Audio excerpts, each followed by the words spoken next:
कर दिए। चलो आप क्वेश्चन लगाते हैं। देख पहले तो तुम्हारा क्या नाम है? इसको देख के तो हंसी आ जा रहा है। क्या नाम है इसका? बता, तुम यही दरबार रखोगे? तेरे नंबर का। चलो देखो, ये तुरंत उसको कटवा लो, या तो अभी प्रिंसिपल साहब की नजर पड़ेगी या किसी भी टीचर की नजर पड़ेगी तो तुम मार खाओगे, तब कटवाओगे, क्या फायदा है ना। चलो आप क्वेश्चन देखते हैं। नहीं तो तुमको कोई देख के पढ़ा नहीं पाएगा, हंसते रह जाएगा, ठीक है, वो अच्छा नहीं लग रहा है, ठीक है। चलो आप देखते हैं। देखो भाई, क्वेश्चन क्या है, क्या ऐसी आम की बगिया बनाना संभव है जिसकी लंबाई चौड़ाई से दुगनी है? समझ में आ गया? अब देखो, आम का बगीचा बनाना है हम लोगों को और उसकी लंबाई चौड़ाई से क्या है? दुगुनी। तो यहाँ पे जो बगिया है ना, ये दिया नहीं है, लेकिन सुनो, आयताकार मानेंगे। बगिया कैसा मानेंगे? आयताकार, ठीक है, क्योंकि लंबाई चौड़ाई की बात किया है। जल्दी आ। लंबाई चौड़ाई की बात किया है तो वृत्त के आकार का तो हो नहीं सकता, समझ रहे हो ना। तो लिखेंगे, देखो आप ध्यान से सुनो, ये हमारा आम का बगिया है। अच्छा से समझो सब लोग, अब अच्छा से बन रहा है वीडियो, क्वेश्चन भी लिख दिया हूँ, ठीक है। तो देखो, आम का बगिया जो है वो कैसा भी हो सकता है, वृत्त के आकार का भी हो सकता है, लेकिन इसमें किसका इस्तेमाल किया है? लंबाई चौड़ाई का। तो इसलिए कैसा होगा? आयताकार, ठीक है। जल्दी बैठो तुम लोग, जल्दी बैठ जाओ। आगे देखो, तो मान लेंगे देखो क्या पूछा है, लंबाई चौड़ाई से दुगुनी है। तो देखे, चौड़ाई को हम लोग क्या मान लें? लंबाई कितना रहेगा? 2x। आया समझ में? और ये पूछा है क्या संभव है कि नहीं है, ठीक है। अरे बैठ जाओ तो, अरे ना 2 मिनट बैठ जाओ कहीं, इसको बैठाओ जल्दी कहीं। आगे देखो, तो लिखेंगे माना बगिया की लंबाई क्या है? माना बगिया की चौड़ाई x है, इसकी लंबाई क्या होगा? 2x। माना बगिया की चौड़ाई x है, आ जाओ जल्दी आ जाओ, इसलिए लंबाई क्या होगा? 2x। आया समझ में?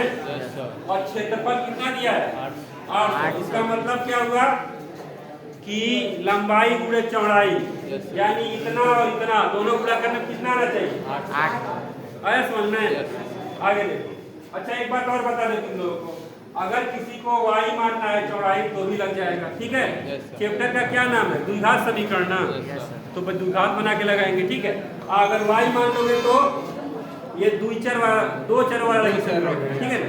चल, तो यहाँ लिखिए x और यहाँ हो गया y। प्रश्नानुसार आ जाओ।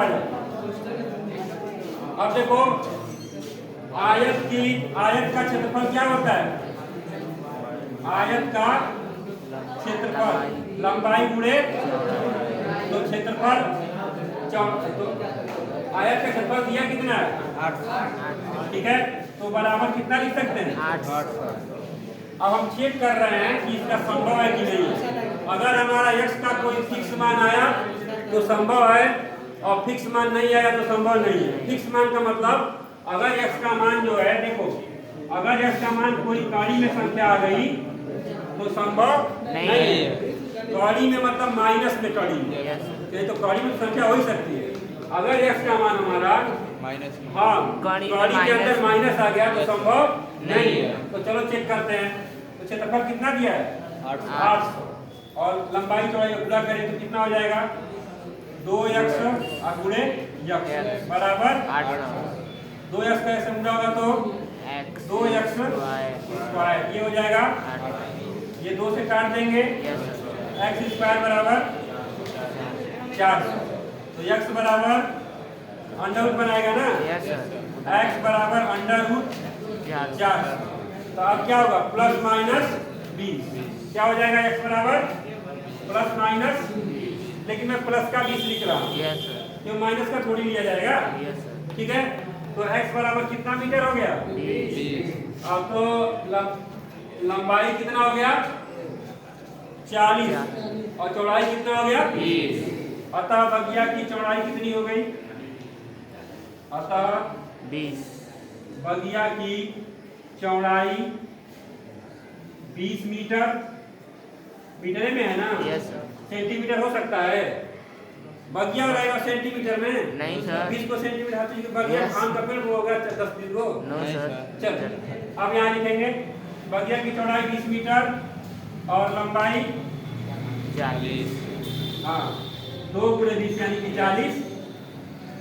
आ गया समझ में? यस। तो संभव है कि नहीं आम की बगिया बनाना? है। संभव है। समझ में आ गया? Yes. तो पूछा है क्या ऐसी आम की बगिया बनाना संभव है? तो लिखेंगे हाँ ऐसी आम की बगिया बनाना संभव है जिसकी लंबाई कितनी होगी 40 और चौड़ाई कितनी होगी 20। आ गया समझ में? Yes. ठीक है अब रुको।